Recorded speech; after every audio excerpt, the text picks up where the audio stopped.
welcome to this surprise video. We have three main points that we want to make today. First, we want to express our gratitude for the support we received after part 5.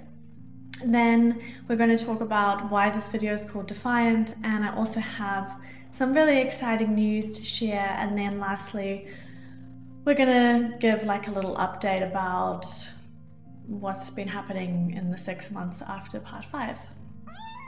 What? You want to be in the video too? We're really distracted because of this kitten.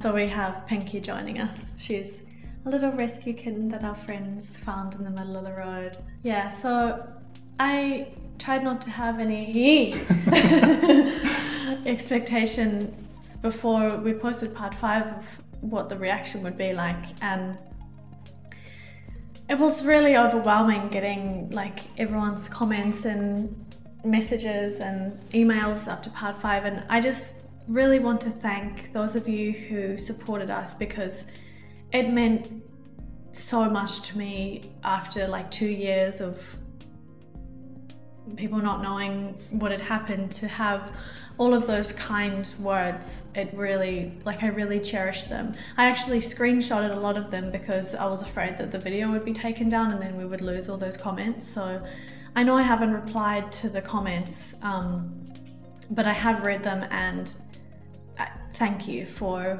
what you said. It really made a difference. It really made a difference for me. And speaking of trying to take down videos, guess who has been trying to take down the videos from library? It's interesting because first Anar claimed that these videos were he was just flattered by them, but then he goes, like behind the scenes, he goes on to try to take them down. Like, it's half a year since part 5 was posted and he's still working behind the scenes trying to get the videos down. So I called this video Defiant because Defiant is the name of a book series actually that I am planning to write. After part 5, I spent quite a lot of time thinking about like how I could move forward from this experience in a way that would be really healthy for myself, and also that would help others. Because during the unmasking, it was really apparent to me that there are so many people that deal with narcissistic abuse and rape and sexual assault and cyberbullying, and I've learned so much about dealing with these particular traumas, and I really want to share what I've learned. I think that for my own sake as well, it's going to be really healing for me to be able to put all of this into a cohesive book. And so that's my plan. And I also wanted to call it Defiant because it's like I'm defiantly doing what I've always wanted to do, which is create content through writing and videos. And that's exactly what the narc tried to take away from me. And in that spirit of defiance, I have revisited my old book, Make Me Vegan, that I took down after my initial video during Midas Hypocrisy.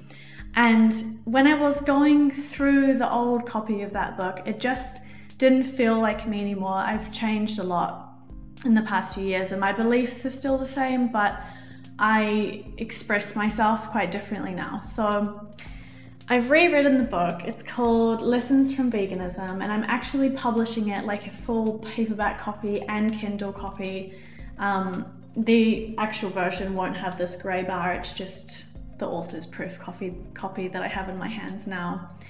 And I'm really proud of this book. I've spent months rewriting Make Me Vegan. I've retitled it, I've reworked everything, all of the photos, everything is different, just the skeleton of the book is the same, the outline of it. So the paperback and Kindle versions are available for order on Amazon, or if you'd prefer a PDF version, you can download it from my website. I'm also launching a blog called hannahhimsa.com, and as you can see in the front of Lessons from Veganism, I've also created a free ebook called Revamp.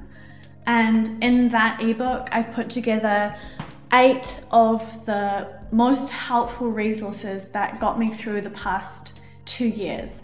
All of these resources are either free or very affordable and inexpensive, and I really couldn't have honestly like survived without them. They really were incredibly important in my life, and I still use a lot of them to this day. So I'm really excited to share lessons from veganism with you and revamp, and I'm really excited to start creating content again on my new blog, hannahhimsa.com, in the new year. And yeah, all the links and everything will be in the description box below if you want to check them out. And also for those of you that may have missed it, I've written about all of this on my Patreon, but in part 1 I covered how the narc falsely accused Anthony Colpo of physically assaulting him, and this went to court, and Anthony made 2 huge posts about it, and it's just brilliant. I'm gonna link it in the description below so you can read through it, but it's just more proof that the narc is just a lying piece of shit. He's the one that is creating false accusations about people. Yeah.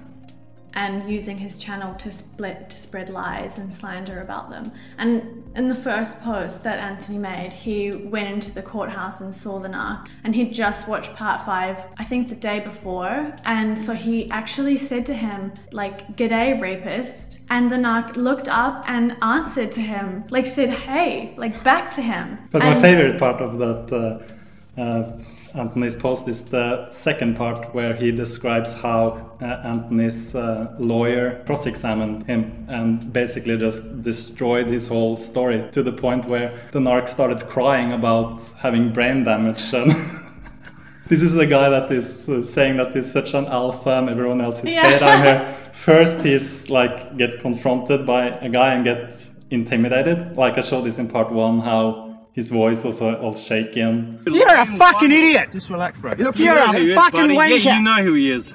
You're a worthless piece of shit! Okay, that's cool, man. You're fucking worthless! You're a little fucking skeleton! Yeah, and then has to cry assault. Yeah, and then he goes to the police and cries about assault, and then when it goes to court, he cries in court. What an absolute joke. So, like, by all means, if you have the misfortune of seeing him in person, call him a rapist to his face, because apparently he answers to it like it's his name. And now we have actual official legal papers saying that he's manipulative, that he's lying, that he has no credibility. Judge in court. This is why he would never meet us in court, because a real judge and a real lawyer they can just destroy him. And another thing was that his Instagram account was deleted because he took a photo that Josie posted on her own story, and he screenshotted it and then claimed that she had sent it to him privately and that he now posted it publicly. He said this in his post, and then I guess Instagram believed him because they just suspended his channel or his account. And if you want to read more about these things I talked about with the narc, you can sign up for my Patreon. It's like $1, and you can read all the posts.